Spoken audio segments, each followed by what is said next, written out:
اعوذ باللہ من الشیطان الرجیم بسم اللہ الرحمن الرحیم السلام علیکم ورحمۃ اللہ وبرکاتہ ایاک نعبد و ایاک نستعین۔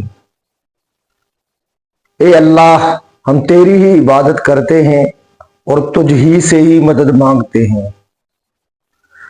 آپ دیکھ رہے ہیں میرا یوٹیوب چینل سچ بولتا ہے۔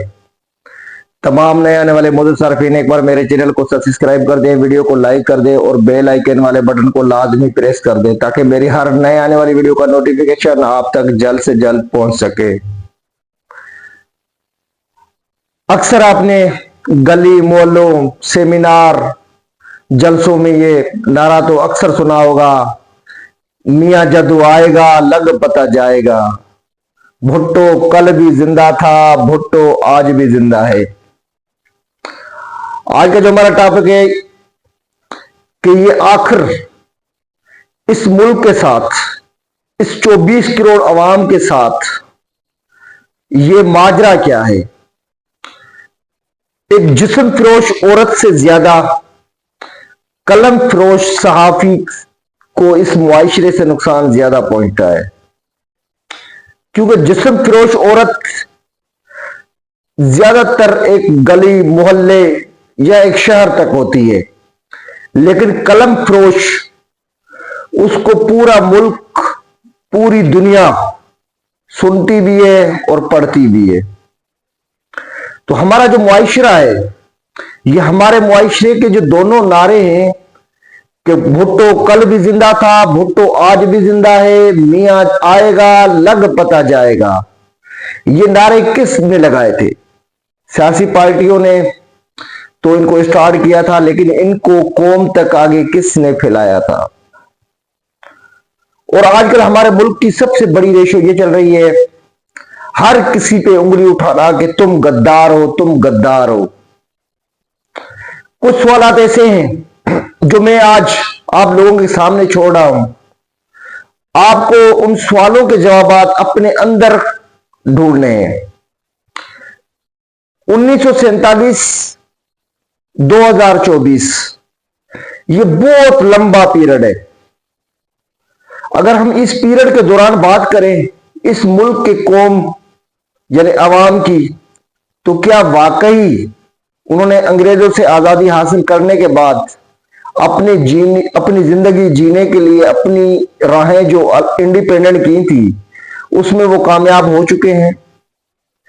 یا ہم چند سیاستدان جن کے بچے باہر، جن کی پراپرٹیاں باہر، جن کا علاج باہر، جن کا اٹھنا بیٹھنا دوستیاں یاریاں آشیانے باہر، ان کے کہنے پر ہم آپس میں ایک دوسرے کو پاکستانی غدار ڈکلیئر کر رہے ہیں۔ میرا سوال ان سیاستدانوں سے کہ سب سے پہلی چیز آپ نے یہ بتایا 1948 جب آپ کا پہلی وزیر اعظم لیاقت صاحب بنے تھے، اس کی شہادت کی انکوائری آج تک کدھر پہنچی؟ پھر آگے اگر مزید ہم دیکھیں 1971 میں یہاں بنگلہ دیش ہوا ہے یا ڈھاکہ سقوط ہوا تھا، اس میں کس کا قصور تھا؟ تم وہاں ہم یہاں، یہ نعرہ کس نے لگایا تھا؟ اگر اس کے بعد دیکھی جائے تو 1997 میں ایک مہم چلی تھی، قرض اتارو ملک سنوارو۔ کتنے ارب پیسے لوگوں نے اپنے زیورات تک بیچ کر یا زیورات بھی اس کی جھولیوں میں ڈالے تھے کہ چلو ہم نہ صحیح ہمارے آنے والے بچے جو ہیں ان کا مستقبل روشن ہونے کے لیے ہمیں ایک بار یہ جو قرضہ ہے یہ اس قوم کا یا ملک کا یہ ہم اتار دیتے ہیں۔ لیکن آج بدقسمتی سے ہم پھر وہی گیت سن رہے ہیں کہ ہمارا بچے سے بچہ بھی مقروض ہو چکا ہے۔ آخر کون سی ایسی چیز ہے جو ہمارے اس ملک میں نہیں ہے؟ اگر یہ بات کرتا ہوں میں سیاسی پارٹیوں کی، اگر پیپلز پارٹی کی حکومت ہوتی ہے اس وقت نواز شریف ان کو کرپٹ نظر آتا ہے، غدار نظر آتا ہے، अगर यही नवाज शरीफ की पार्टी होती है तो वो कहता है जी ये बेनजीर ने तो पूरे मुल्क खा के लूट गई। इस तरह के बयान चलते हैं।